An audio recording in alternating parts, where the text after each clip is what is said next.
Hola a todos, bienvenidos a Repasando Lengua Castellana, la plataforma digital que nos va a ayudar a estudiar desde casa todos los contenidos vistos en el aula y así ir más preparados al examen.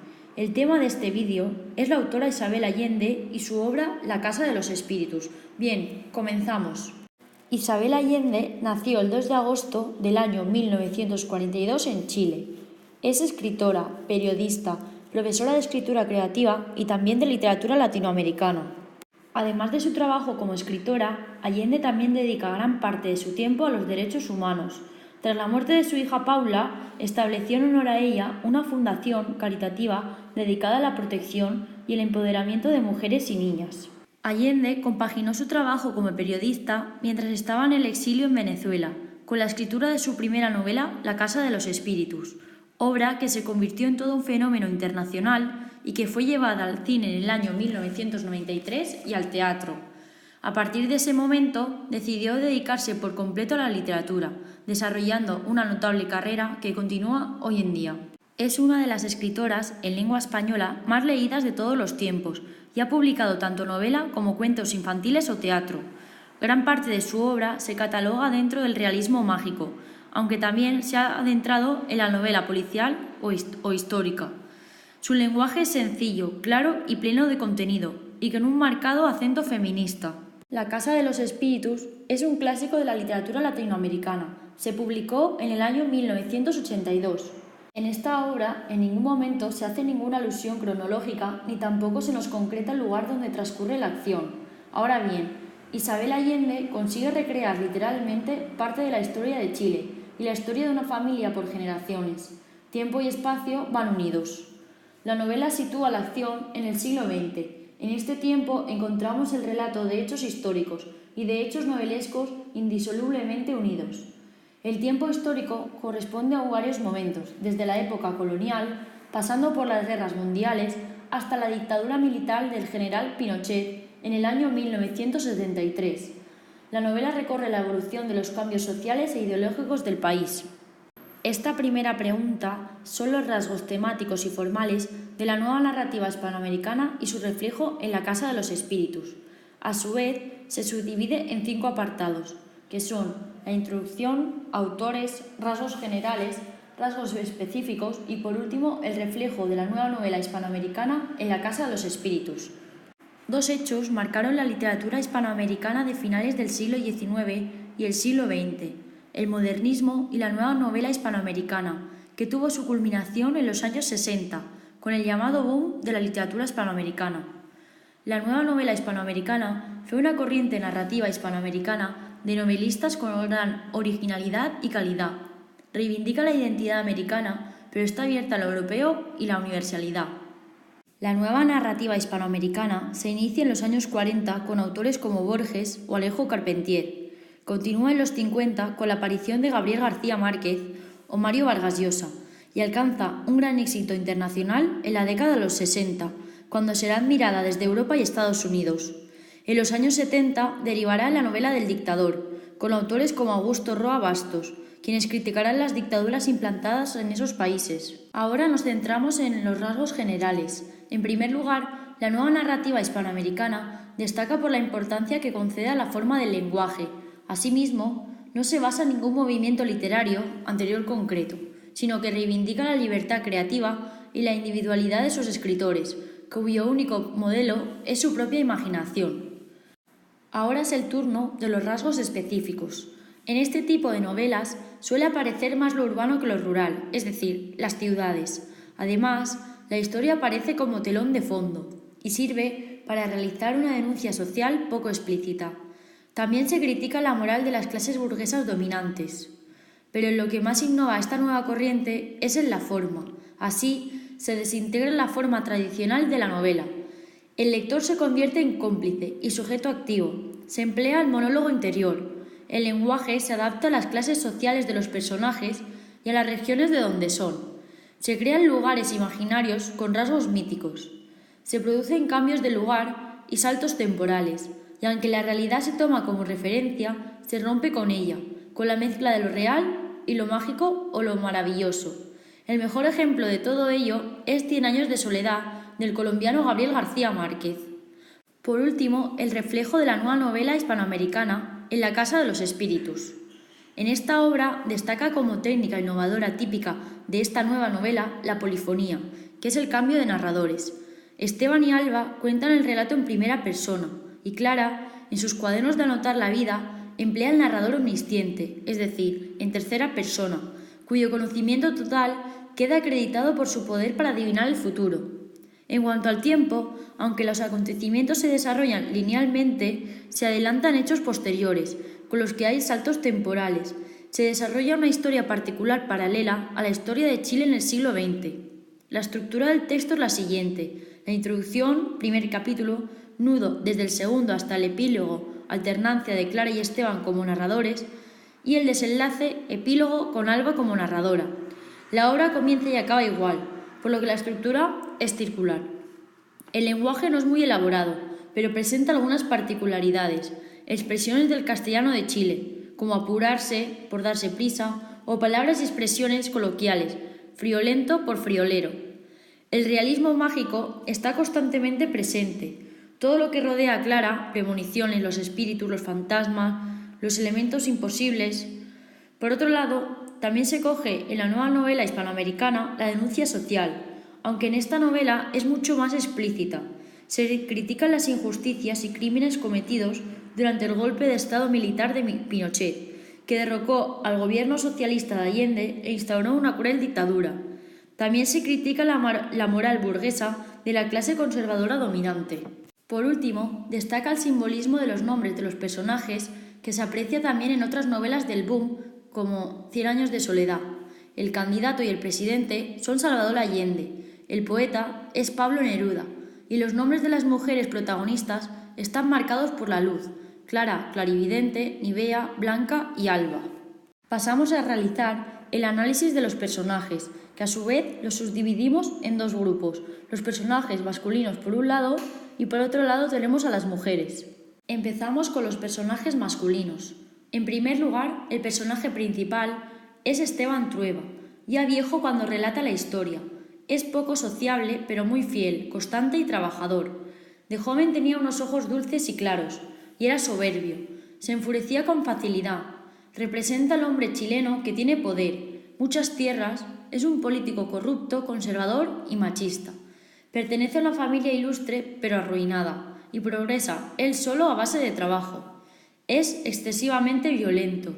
Su amor por Clara es el motor de su vida. Su castigo serán los remordimientos de conciencia por sus errores. Sus hijos mellizos varones son opuestos. Jaime es alto, estudioso, generoso, un santo laico. Y Nicolás se parece a su tío Marcos, porque es estrafalario y aventurero, bello e inteligente pero inconstante. Por otro lado, tenemos a Pedro III García. Es un campesino revolucionario que canta y toca la guitarra, levantando las masas a la rebelión con sus revolucionarias canciones. Será ministro. Representa en la ficción al personaje real de Víctor Jara, cantautor comprometido amigo del presidente Salvador Allende y asesinado en la dictadura de Pinochet. Otros personajes masculinos son los administradores de las Tres Marías, honestos y trabajadores. El viejo Pedro García, con sus saberes medicinales. Pedro II, honrado, que se debate entre el deber de obediencia a su patrón y su amor al hijo que se ha rebelado contra Esteban Trueba. Por último está Esteban García, que odia y desea vengarse de la clase dominante. Ahora pasamos a analizar a las mujeres. Las mujeres de la familia del Valle desafían el despotismo patriarcal. Tienen un papel clave en la novela, por ello a esta obra se la considera feminocéntrica. Al margen del carácter simbólico de sus nombres asociados a la luz, tienen estos rasgos. Nivea es la matriarca que reivindica el voto femenino y lucha contra las desigualdades sociales.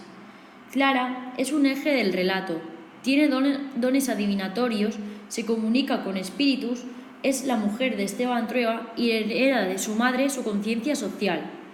Blanca vive un amor indestructible por Pedro III, a pesar de que éste es un revolucionario que se opone a su padre y es de la clase social inferior.